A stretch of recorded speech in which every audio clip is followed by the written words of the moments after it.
जीवन के मोहजात से मुक्ति कराने वाले मोहिनी एकादशी बहुत ही ज़्यादा महत्वपूर्ण मानी जाती है। पौराणिक कथा के अनुसार बैसाख माह के शुक्ल पक्ष की 11वीं तिथि को श्री हरि ने संसार की रक्षा के लिए मोहिनी रूप का अवतार लिया था। ये श्री हरि का एकमात्र स्त्री अवतार था। मान्यता है कि मोहिनी एकादशी का व्रत करने वाले सौभाग्य, सुख, सफलता और समृद्धि का आशीर्वाद मिलता है। माँ लक्ष्मी की कृपा से घर में खुशहाली आती है। इस साल मोहिनी एकादशी की डेट को लेकर लोगों के मन में बहुत ही ज़्यादा कन्फ्यूजन है। चलिए आइए जानते हैं मोहिनी एकादशी कब है, शुभ मुहूर्त, सही तारीख, पारण का समय, सभी चीज़ें करके जानेंगे। पंचांग के अनुसार बैशाख मास शुक्ल पक्ष एकादशी तिथि को 18 मई को सुबह 11:22 पर शुरू हो जाएगी। 19 मई 2024 को दोपहर 1:50 तक एकादशी रहने वाली है। शास्त्रों में एकादशी व्रत सूर्योदय में माना जाता है, इसलिए उदया तिथि के अनुसार 19 मई को मनाया जाएगा मोहिनी एकादशी। मोहिनी एकादशी का जो शुभ मुहूर्त है वो पूजा, सबसे पहले तो आप पूजा मुहूर्त जान लीजिए। पूजा मुहूर्त जो है वो 19 मई को सुबह 7:10 से दोपहर को 12:18 के बीच में है।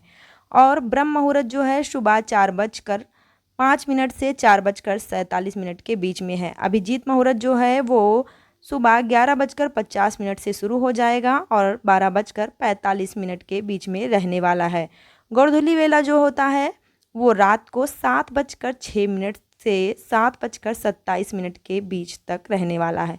अमृत काल जो मुहूर्त है वो रात 8:33 से शुरू हो जाएगा और रात को 10:20 तक रहने वाला है।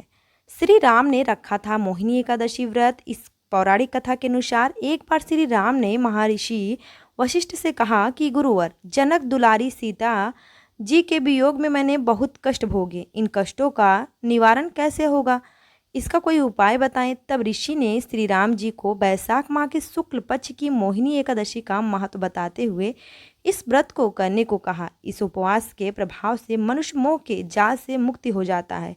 ऋषि बोले, दुखी मनुष्य को इस एकादशी का उपवास अवश्य ही करना चाहिए। इस व्रत के करने से मनुष्य के सभी पाप नष्ट हो जाते हैं।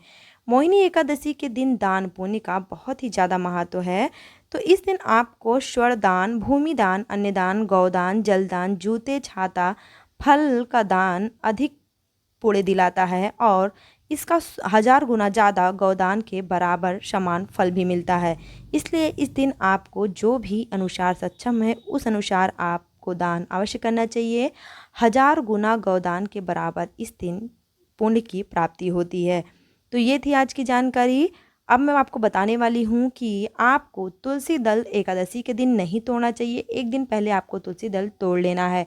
और बाल भी एकादशी के दिन आप ना धोएं, एक दिन पहले बाल धो लें। और अगर ऐसा कभी भी होता है कि गुरुवार पड़ता है एकादशी के पहले, तो आप उसके भी एक दिन पहले बाल धुल लें और तेल बिल्कुल भी ना लगाएं।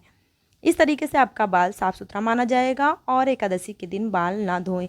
एकादशी के दिन घर की साफ़ सफाई भी नहीं करनी चाहिए। अगर आप उपवास हैं तो पूरे दिन आपको श्री कृष्ण की स्मरण, भक्ति और पूजा पाठ में लगे रहना चाहिए। इस दिन अपनी पूजा को पूरे करना चाहिए। इस दिन भगवान विष्णु की सेवा करनी चाहिए, नारायण की सेवा करनी चाहिए। इस दिन जो लोग भी संतान प्राप्ति से दुखी हैं उनको लड्डू गोपाल की सेवा अवश्य करनी चाहिए। पूरे दिन करनी चाहिए उनकी सेवा। वैसे हो सके तो रोज़ करना चाहिए, लेकिन इस दिन करने का भी बहुत ज़्यादा महत्वपूर्ण फल मिलता है।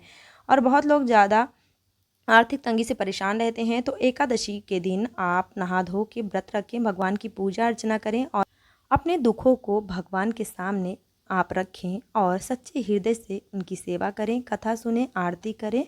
इस तरीके से आपके सभी दुखों का नाश होता है और भगवान विष्णु, माता लक्ष्मी हमारी सारी मनोकामना को पूरा करते हैं। उम्मीद है वीडियो अच्छी लगी होगी। कथा भी इसी चैनल पे आएगा, कथा भी अवश्य सुनिएगा। जो लोग उपवास नहीं रखते हैं उनको भी एकादशी के दिन कथा और आरती जरूर सुननी चाहिए। वीडियो अच्छी लगी हो तो एक लाइक जरूर कीजिएगा। कमेंट्स बॉक्स में राधे राधे लिखना बिल्कुल भी ना भूलें। मिलेंगे फिर नेक्स्ट वीडियो में, तब तक के लिए राधे राधे, जय माता दी।